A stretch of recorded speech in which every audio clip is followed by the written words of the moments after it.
வணக்கம். இந்த அக்னிஹோத்ரான்னு சொல்லக்கூடிய ஹோமா தெரப்பி எப்படி செய்கிறது அப்படிங்கிற செயல் விளக்கத்தையும் இதோட முக்கியத்துவத்தையும் இப்போ பார்ப்போம். இன்னைக்கு பூமியில் சுற்றுச்சூழல் பாதிப்பு, குளோபல் வார்மிங், எல் நினோ அப்படிங்கிற நிறைய விஷயங்களை கேள்விப்பட ஆரம்பிச்சிட்டோம். உலகம் முழுக்க வெப்ப அலை தாக்கம் தீவிரமாயிட்டே வருது. இதனால நிறைய உயிரிழப்புகள், அன்றாட வாழ்க்கையில் பொருளாதார பாதிப்பு, அன்றாட வாழ்க்கையில் உடல் ரீதியான ஆரோக்கிய குறைபாடுன்னு சொல்லி ஏகப்பட்ட பாதிப்புகளை உணர ஆரம்பிச்சிட்டோம். இதுக்கெல்லாம் என்ன காரணம் அப்படின்னா, மனித இனம் தொழில் புரட்சி ஆரம்பித்த காலத்துலேருந்து 200 வருடங்களாக இயற்கை மேலே தொடுத்த கடுமையான ஒரு தாக்குதல் தான் காரணம். இதனால் இயற்கை சமநிலை குலைஞ்சு சுற்றுச்சூழல்லாம் ரொம்ப மோசமாகி காற்று மண்டலம்லாம் நச்சு புகை ஆயிடுச்சு. தண்ணீரும் மாசடைஞ்சு போச்சு, பூமியும் மாசடைஞ்சிக்கிட்டே வருது. இந்த மாதிரி இவ்வளவு மோசமான சுற்றுச்சூழல் பாதிப்பை சரிப்படுத்துறதுக்கு நிறைய தீர்வு முறைகள் இருக்குது. நம்மளோட அடிப்படை கடமையாகவும் அது மாறிடுது. அவசியம் ஒவ்வொருத்தரும் அந்த கடமையை நிறைவேற்றினா தான் பூமியில் உயிர் வாழ முடியும், பஞ்சபூதங்களும் நமக்கு உயிர் வாழ இடம் கொடுக்கும் அப்படிங்கிற கட்டாயத்துக்கு வந்திருக்கோம். இப்போ இந்த கடமையை நிறைவேற்றுறதுக்கு என்னென்ன தீர்வு முறைகள்லாம் இருக்குது அப்படின்னு இப்போ வரிசையாக பார்த்துருவோம். இந்த அருமையான அந்த அக்னிஹோத்ரா பாட்டில் தான் அந்த வேள்வியை செய்ய போகிறோம். அக்னிஹோத்திரம் எப்போ செய்யணும்னா, சரியான சூரிய உதய நேரத்தையும் அஸ்தமன நேரத்துலையும் செய்யணும். இப்போ சரியான சூரிய உதய அஸ்தமன நேரம்னா எப்படி பார்க்குறேன்னா, அதுக்கு ஆப்பெல்லாம் இருக்குது. கூகுள் ப்ளே ஸ்டோரில் போனால் அது லிங்க் கொடுக்குறோம். அந்த ஃபோட்டோவையும் வீடியோவில் இணைச்சிடுறோம். அதை பார்த்துக்கிட்டு நீங்கள் உலகத்தில் எந்த மூலையில் இருந்தாலும், எந்த ஊரில் இருந்தாலும் துல்லியமான சூரிய உதய அஸ்தமன நேர அட்டவணை கிடச்சிரும். ஃபோன்லேயே அப்டேட்டடாக வந்துடும். இப்போ அந்த சூரிய உதய அஸ்தமன நேரத்தில் இந்த வேள்வியை செய்கிறப்ப அந்த நெருப்பை மூட்டி இந்த அவிசுகள் மேலே அந்த நெருப்பில் அவிசை போடுறப்ப உயிர் சக்திகள் ஃபார்ம் ஆகுது. அந்த வேள்வி புகையில் அற்புதமான உயிர் சக்திகள் ஃபார்ம் ஆகுது. அது என்னென்னு பார்த்தீங்கன்னா, அசிட்டிலின், ஃபார்மலின், ப்ரொப்பலின், பியூட்டா ப்ரொப்பியோ லேக்டோன், ப்ரொப்பலின் அப்படிங்கிற உயிர் சக்திகள்லாம் ஃபார்ம் ஆகுறப்ப இந்த வாயுக்கள்லாம் என்ன செய்யுதுன்னா, காற்று மண்டலத்தில் உள்ள நச்சு வாயுக்களெல்லாம் பூரா அப்சர்வ் பண்ணி பியூரிஃபை பண்ணிடுது. அதனால நமக்கு பியூர் ஆக்சிஜன் கண்டென்ட், சுத்தமான ஆக்சிஜன் கண்டென்ட் காற்று மண்டலத்தில் கொடுக்குது. இதை செய்கிறப்ப அதை சுற்றி இருக்கிறவங்களுக்கு, ஒரு குறிப்பிட்ட தொலைவில் உள்ளவங்களுக்கு அருமையான சுத்தமான பிராணசக்தியும் சுற்றுச்சூழல் மேம்பாடும் பாசிட்டிவ் வைப்ரேஷனும் கிடைக்குது. இவ்வளவு அதி அற்புதமான விஷயத்தை தான் இந்த அக்னிஹோத்ரா வேள்வி செய்யுது. இந்த விஞ்ஞானபூர்வமான உண்மைகள்லாம் எப்போ தெரிய வந்தது அப்படின்னா, போபால் விஷவாயு சம்பவத்தப்ப 2 குடும்பம் மட்டும் அந்த போபாலில் அந்த விபத்து நடந்த இடத்துல, அந்த யூனியன் கார்பைடு ஆலை பக்கத்தில் பிழைச்சிக்கிட்டாங்க. அந்த நச்சுப்புகை என்னன்னு பார்த்தீங்கன்னா, மீத்தைல் ஐசோசயனைடு. இருக்கிறதுலே மிக மிக புதிய நச்சு வாயு அதுதான். உடனே நம்மளை கொல்லக்கூடியது. அந்த நச்சு வாயுவையே இந்த அக்னிஹோத்ரா வேள்வி புகை சமனப்படுத்தி 2 குடும்பத்தை காப்பாத்துச்சு. அப்படின்றப்ப தான் இந்த வேள்வியோட மகத்துவம் உலகத்துக்கு தெரிய வந்துச்சு.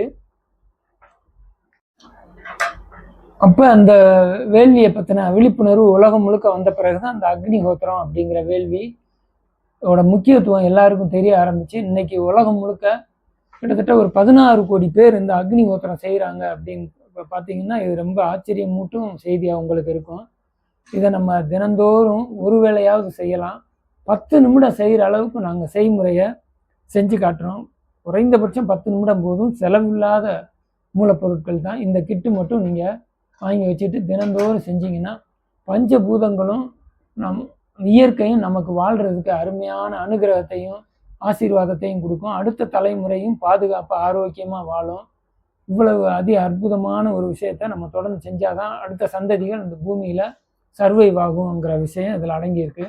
வாங்க அடுத்து இப்போ அக்னிஹோத்ரா டெமோ செய்முறையை தெளிவாக பார்ப்போம். நன்றி. வரட்டியை இந்த மாதிரி அடிக்கிறணும். இதுதான் ரொம்ப முக்கியமானது. இப்போ எப்படி அடுக்கிறது அப்படின்னு பார்ப்போம். சரிங்களா?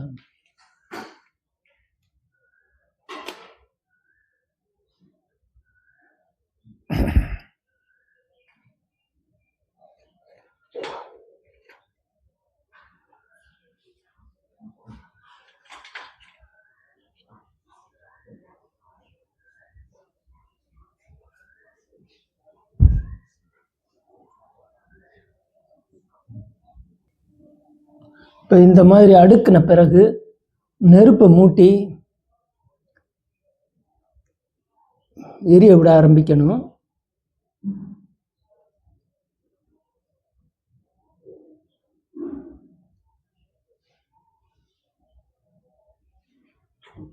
அதுக்கு மேலே இதே மாதிரி ஜிக்ஜாக்காக காற்று வந்து நல்லா ஃப்ரீயாக போகிறது மாதிரி, ஏர் ஃப்ளோ வந்து ஃப்ரீயாக உள்ள சர்க்குலேட் ஆகுற மாதிரி அடுக்கணும். அதுதான் இதில் மெத்தடு. இப்போ இந்த வரட்டியை வந்து அடிக்கிட்டோம்.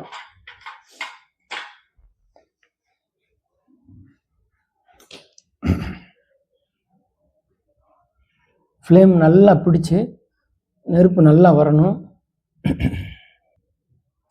இப்போ முக்கியமாக பார்த்துருவோம், அக்னிஹோத்திரம் செய்கிறதுக்கு தேவையான முக்கியமான இன்க்ரீடியன்ட்ஸ் 3 தான்.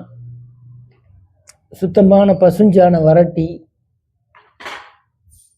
பச்சரிசி, அதுலேயும் தவிடு நீக்காத அந்த ப்ரௌன் ரைஸ்னுடைய சிகப்பரிசி ரொம்ப எஃபெக்டிவாக இருக்கும். ஒரு சுத்தமான பசுநெய் 4 ஸ்பூன்,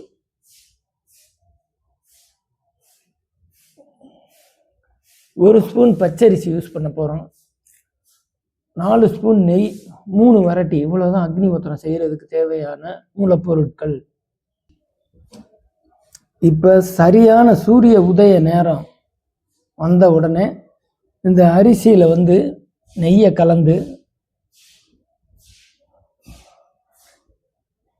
இந்த அரிசியை வந்து இந்த நெருப்பில் போடணும். சரியான சூரிய உதய நேரம் அது எப்படி பார்க்குறது அப்படின்னு தனியாக சொல்கிறேன். ஓம் சூர்யாய ஸ்வாஹா சூர்யாய இதம் நமம பிரஜாபதயே ஸ்வாஹா பிரஜாபதயே இதம் நமம. ஓம் சூர்யாய ஸ்வாஹா சூர்யாய இதம் நமம பிரஜாபதயே ஸ்வாஹா பிரஜாபதயே இதம் நமம.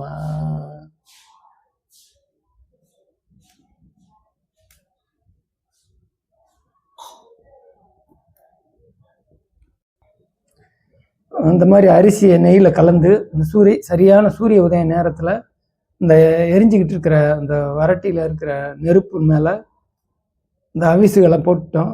நல்லா பஸ்பமாகிற அளவுக்கு நல்லா எரியணும். இந்த நெருப்பு வந்து எரித்து இந்த வரட்டி பூரா பஸ்பமாக சீக்கிரமாகவே, இது 10 மினிட்ஸ், மொத்தமே 10 மினிட்ஸ் டெமோ தான், சீக்கிரம் பஸ்பமாயிரும். அதுக்கப்புறம் நம்ம கம்ப்ளீட் பண்ணிவிட்டு முடிச்சிடலாம். ஃப்ளேம் நல்லா எரிஞ்சு வரட்டி பூரா பஸ்பம் ஆகுது. ப்ராசஸ் வந்து அற்புதமாக நடந்துகிட்டு இருக்கு. இப்போ நெருப்பு தானாக அணைஞ்சிருச்சு. அணைஞ்ச உடனே நம்ம அந்த நெருப்பு தானாக அணைஞ்சி வரட்டி பூரா நல்லா பஸ்பமாகி வேள்வி கம்ப்ளீட் ஆயிடுச்சு. இப்போ வந்து அதை முடிக்கக்கூடிய, நிறைவு செய்யக்கூடிய மந்திரத்தை சொல்லி இந்த வேள்வியை கம்ப்ளீட் பண்ணிடலாம். ஓம் திரியம்பகம் யஜாமஹே சுகந்திம் புஷ்டிவர்தனம் துவாருகம் பந்தனாத் மிருத்யோர்முக்ஷிமாமுதாத் ஸ்வாஹா. ஓம் திரியம்பகம் யஜாமஹே சுகந்திம் புஷ்டிவர்தனம் உர்வாருகம் பந்தனாத் மிருத்யோர்முக்ஷிமாமுதாத். அவ்வளோதான், வேள்வி கம்ப்ளீட் ஆயிடுச்சு.